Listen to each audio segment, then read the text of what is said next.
อดีสำเร็จเอามุงหลังคาเลย กดไลค์กดแชร์และกดติดตามเด้อพี่น้อง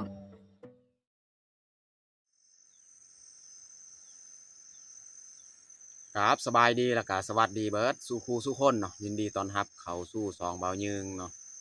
แล้วก็สำหรับมื้อนี้แมนข่อยผ้าเมียเนาะสิมาเฮ็ดกระตูบพี่น้องเนาะเพราะว่ากระตูบที่เฮาเคยไปลงคลิป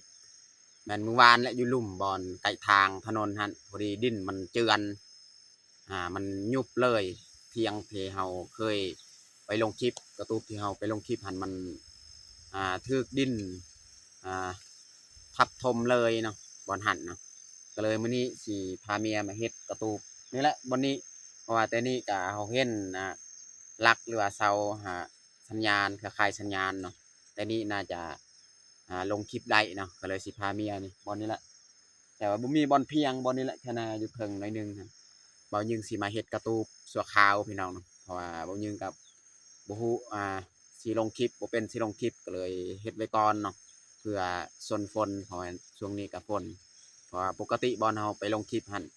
เดี๋ยวนี้นี่ไปลงบ่ได้กระตูบมันถือดินทับถมแหละเพราะว่าเมื่อวานนี่ฝนตกดินถล่มก็เลยมื้อนี้สิมาเฮ็ดสัวขาวอยู่นี่แหละบ่ฮู้ว่าสิแล้วหรือบ่เนาะสิเฮ็ดมื้อนี้เนาะสิเอาหยังขายหยังมะมุงแบบสัวขาวแล้วก็เอาไผบัตรแต่ว่าไผบัตรนี่ยังบ่ทันเอามาจากไห้เพราะว่าเราไปปะอยู่เที่ยงไห้พุ่นแต่มื้ออื่นมื้อฮือเราไปเอาไม้เนาะ โอเคไม่แต่ทุกคนติดตามเบิ้งติดตามชมกับพวกเฮาได้ยาวๆเลยวันนี้แหละเฮาสิเฮ็ดอยู่เทิงเนาะเฮ็ดกระตูบบอนเฮาสิไปอัปโหลดคลิปเนาะพูดพี่น้องอยู่ลุ่มหั่นบอนเฮาเคยไปลงคลิปบอนทางหั่นทางถนนแต่ว่าดินมันเจือนอยู่หั่นเนาะพูดพี่น้องเนาะเสาสัญญาณหรือว่าเครือข่ายสัญญาณพูดก็เลยบ่ยิงว่าสิมาเฮ็ดอยู่นี่น่าจะลงคลิปได้นะอยู่นี่นะเฮาสิเฮ็ดกระตูบแบบชั่วคราวมื้อหน้ามื้อเนอมีโอกาสเฮาจึงคอยมาเฮ็ดใหม่เนาะเดี๋ยวนี้เฮาต้องได้เฮ็ดก่อนเพราะว่าบ่มีบอลสิไปนั่งลงคลิปเนาะพาเมียไปเฮ็ดมื้อนี้นะ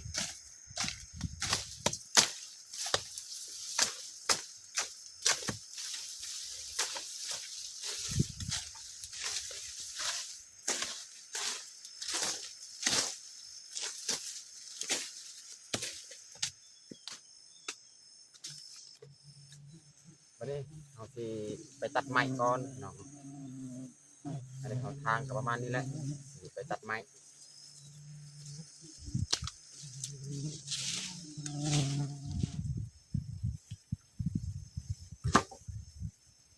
ตอนนี้เฮาก็เอาออกได้ลุ่มแล้วตัดแล้ว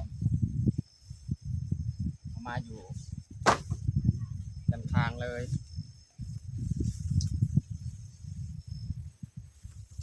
นี่เฮาสิแบกไปใส่บอลเฮาสิเฮ็ดเนาะบอลสิตั้งประตู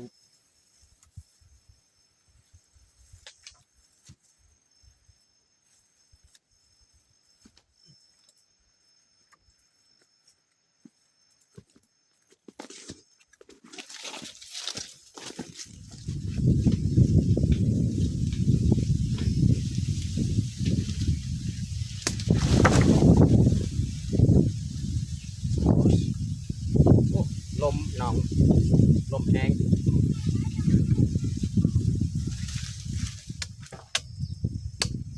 อันนี้เขาสีทากเสาสีสัก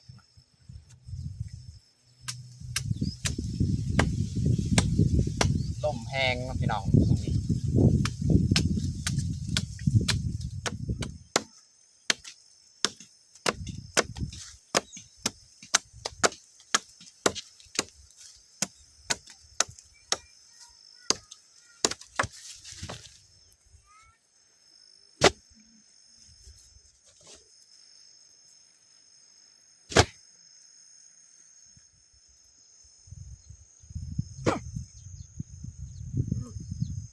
และ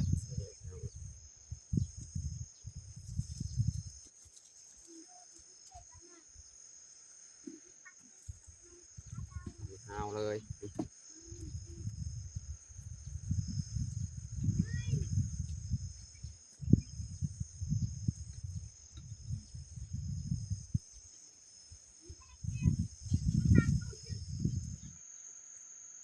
วันนี้เขาสีใส่เลยเนาะ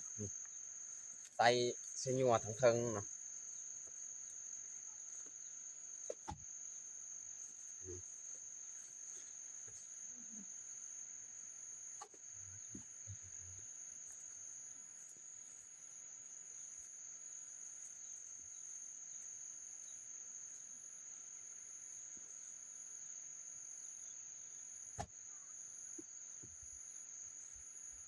วันนี้เขาใส่แล้วก็ตอกเข่าเลยบ้าน Nâu nở, kereta po đúng không?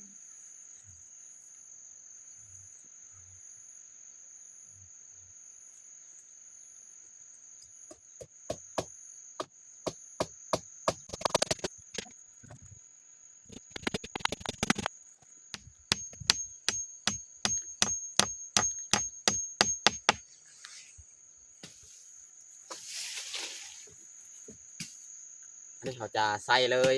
ฮาวอีกทั้งเทิงเนาะใส่ฮาว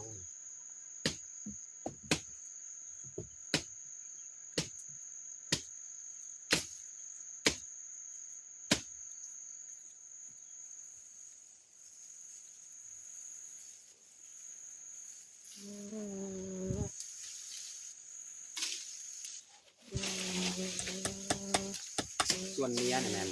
ไปตัดไม้เลยนะขอยเห็ดกระนำเลย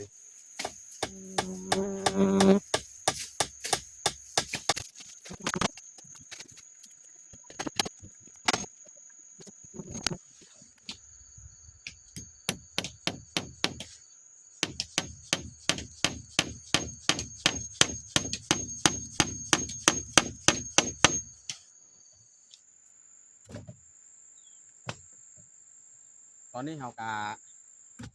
ซักลักมันแม่นลักซักฮาวเขาสีล้อมเลยนะอันนี้ก็เอาเบิดอันนี้ประตูเข้าอันนี้เอาเบิดหลังจากเขาเฮ็ดห้างอันนี้แล้วเขาออกมานี้แล้วเขาก็สิไปเอายาคาบางทีตอนแรงจะเนาะเอายาคาแล้วก็มุกยาคาเนาะทั้งนี้แมันเขาล้อมเบิดนี่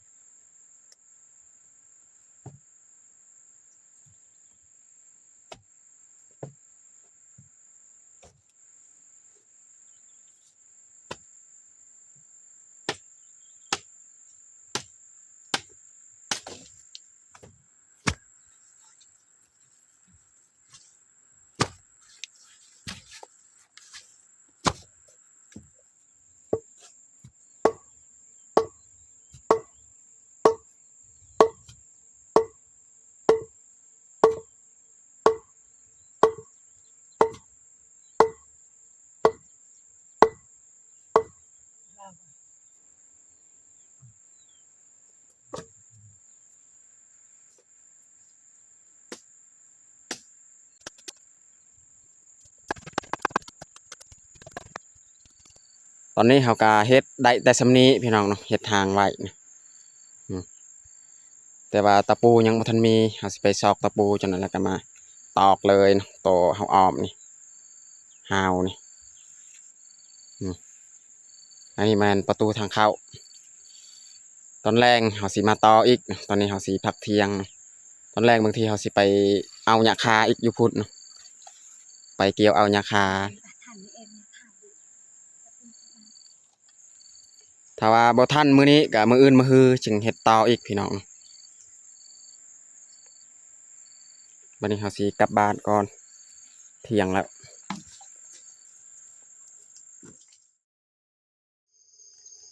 ตอนนี้เฮาก็เอามายาคาเนี่ยพี่น้อง2 มัดนี่แม่นคาบแรงเอามาอีกเนาะแล้วเฮาสิมามุกเนาะนี่เฮาแบกคนละมัดเลยกับเมียส่วนเมียนี่มันอยู่พุทธจังเนาะเมียกำลังเกี่ยวหญ้าโตใหม่อีกเนาะเพราะว่าตัวนี้มันบ่พอเนาะเฮามุกมันบ่พอสักนี่ก็เลยค่อยนี่มุกไปก่อนตัวนี้ส่วนเมียนี่แม่นเกี่ยวเอาจังหน่อยเฮาไปเบิ่งอยู่หั่นเมียเกี่ยวเฮาสิมามุกก่อนอยู่นี่เนาะไม้อีหยังเฮาก็ตัดแล้วเฮาสิพาไม้อันนี้ก่อนเนาะแล้วจึงมามุกเนาะ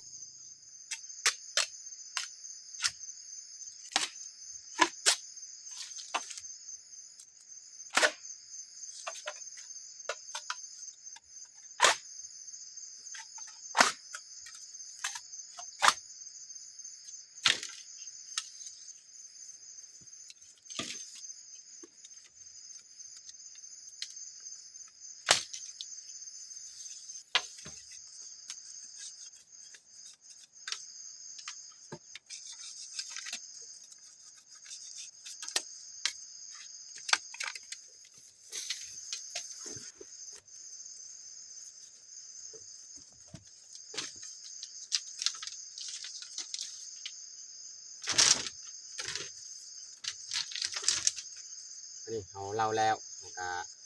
เอามาซานสันนี่สันผุนอิฐก่อนเนาะเอามามุกมาซาน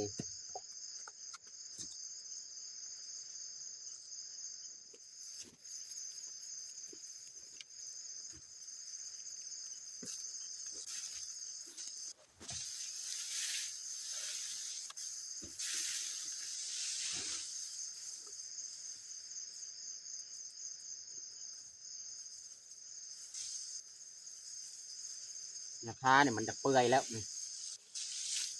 ราคาเก่าเอามาใส่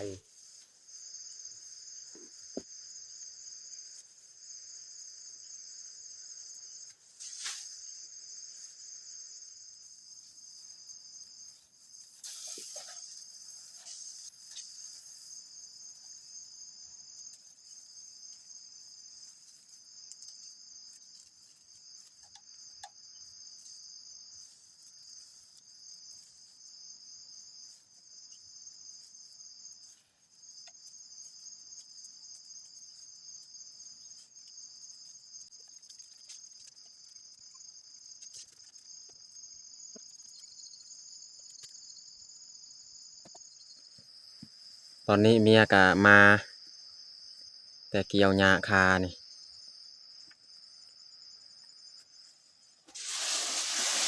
อันนี้แมนตัวไม้เมียเกี่ยวทั้งฟุตเนาะส่วนอันนี้แมนตัวเก่าเอามานี่นี่มัดหนึ่งคอยมุกหากระได้สำนีเนาะจนฮอดคำเลยพี่น้อง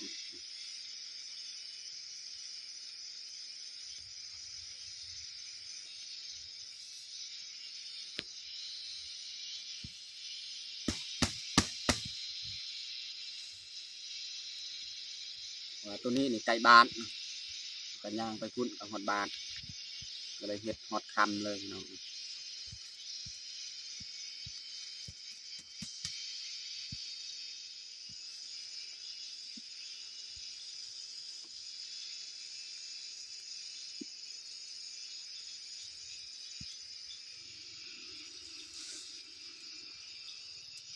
เอาทีมุกจน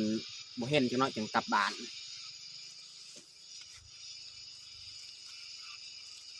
ทีนี้นี่ยังเห็นอยู่มุกไปเลย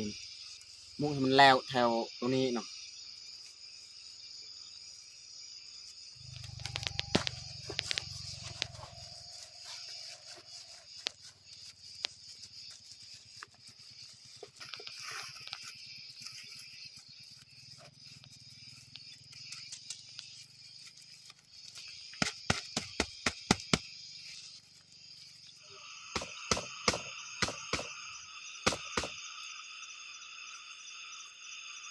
เฮ็ดให้มันแล้วเลยตัวนี้เนาะ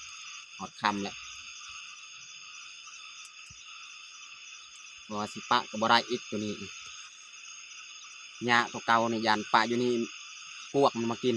ต้องเลยบุกให้มันเบิดเลยตัวนี้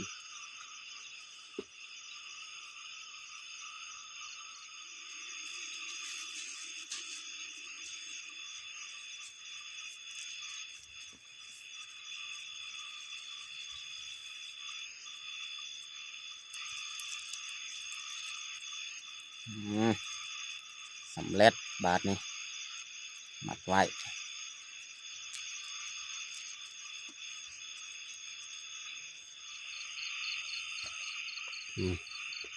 เอามุกแต่บึงลุม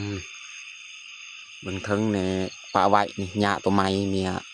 เกี่ยวเอาตัวไม้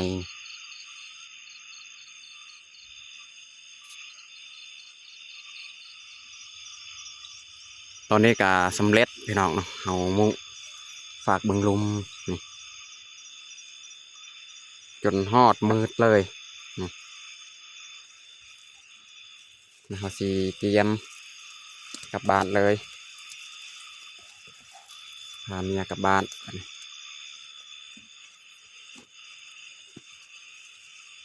ไอ้ละจิ มืออื่นจึงสืบต่อไม้อีกพี่น้องเนาะ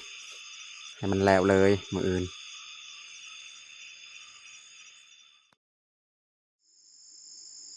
ตอนนี้กับแมนมือไม้พี่น้องเนาะเอามาต่ออีกพี่น้องเนาะ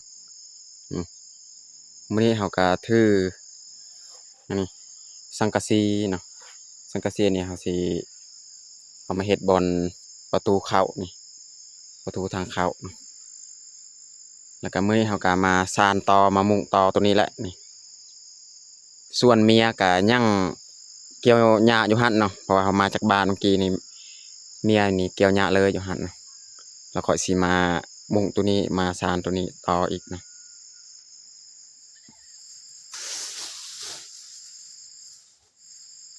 วันนี้เขาก็จะเริ่มเลยพี่น้องเริ่มมุ้งอะไรมันมืดที่ซองแล้วจะมาเห็ดต่อ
ตอนนี้ก็หลังจากเขา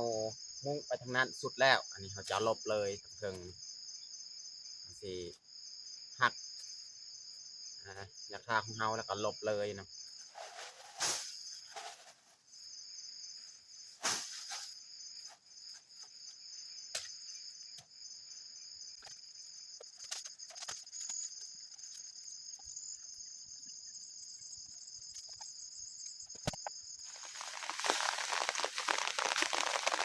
คนก็มาพี่น้องแต่ว่าเขามุ่งอันนี้ก็พอดีสำเร็จเลย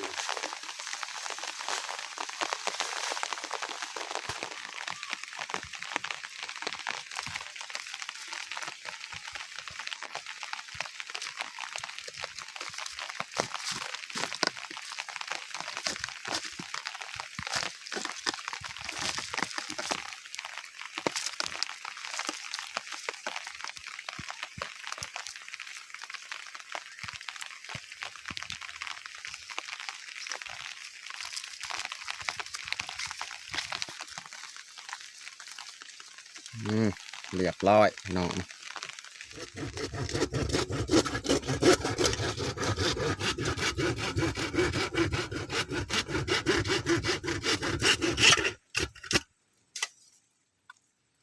เรียบร้อยเอาเรือยออกตัวใดมันเรือ